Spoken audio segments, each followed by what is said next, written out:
एका नवजात धर्मकाच्या रक्ताचं सिंचन माझ्या ताईवर किंवा माझ्या पत्नीवर दोघांपैकी एकावर झालं असेल तरच यांच्या दोघांपैकी एकाची शापातून मुक्तता.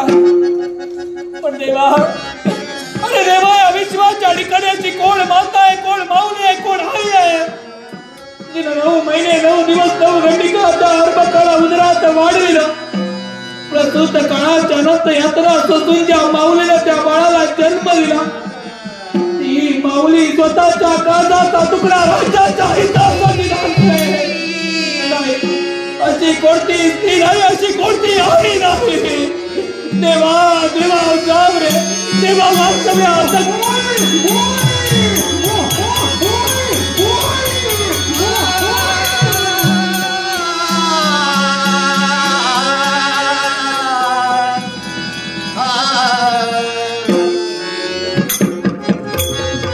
किती स्वप्न बाळगली होती तुला उराशीत.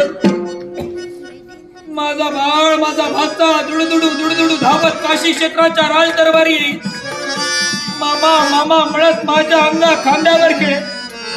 काशी क्षेत्राचा विजयी पट्टा स्वतःच्या मस्तकी बांधून युवराज काशी क्षेत्राचा म्हणून नावलौकिक करतोय. पण ते नशीब या हतभागी मामाच्या जीवनी नाही. आज केवळ माझ्या कुटुंबाच्या सुखासाठी आणि माझ्या वैयक्तिक स्वार्थासाठी बाळ मला तुझं शेवट करावं लागतं. मी तुझा बापूचा वाटेकरी आहे, मी तुझ्या अनंत जन्माचा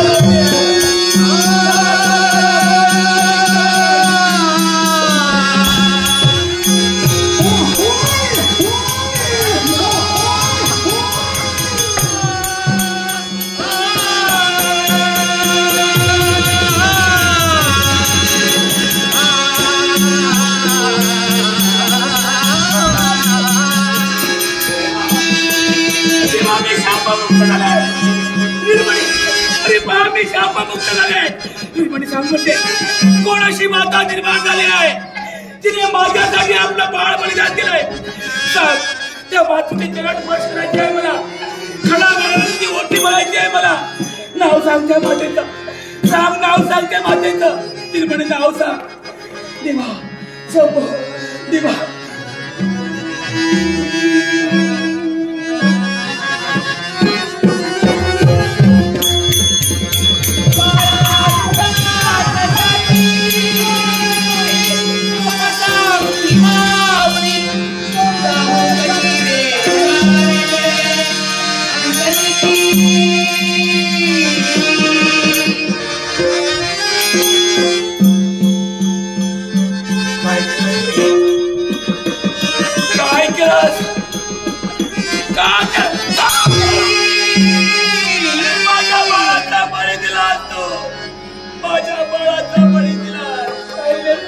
दुसरा पर्याय नव्हता का माझा.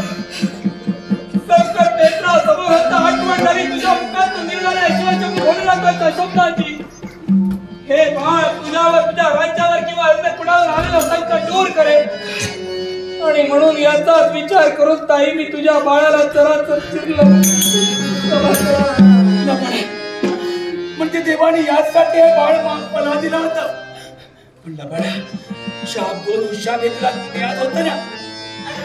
मग या ताईला तू पुनर्जीवन दिलाय, मग स्वतःच्या पत्नीचा विचार तू का केला नाहीये? का तिला उदार दिला नाही तू? ताई कसा करू मी माझ्या पत्नीचा विचार?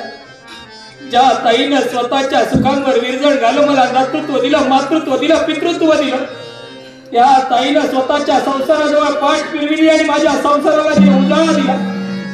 अगं मी माझ्या पत्नीचा तेव्हाच झालो जेव्हा माझ्या ताईनं माझा सांभाळ केला.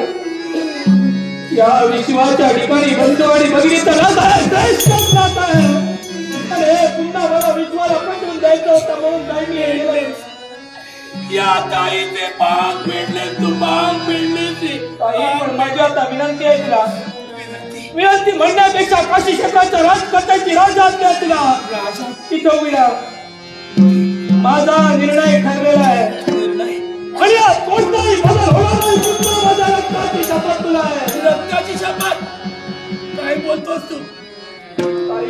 राज दरबारी जा राज कब्जा विना जनता पोळकी आहे तू असताना जनतेला शास्त्र हवाय काय बोलतोस तू भक्तीचा हट्ट सोड संसारात रममाडो राजकारभार सांभाळ ठरला विचार नाही ठरला निर्धार अगं जो पती एका पत्नीचं संरक्षण करू शकत नाही जो पुरुष एका स्त्रीचं संरक्षण करू शकत नाही जो राजकर्ता राज्याच्या महाराणीचं संरक्षण करतो काय बोलतोस तू त्याला जगण्याचा अधिकार नाही काही वेळे जिवंत पळाचं मरण जगण्यापेक्षा ठरला निश्चय ठरला निर्धार जो पती स्वतःच्या पत्नीचं संरक्षण करू शकत नाही तो जगून काही उपयोग नाही नवरात्र तारा मिळाल नाही का हे चंद्र सूर्य नाही का हे देवाधिकार नाही का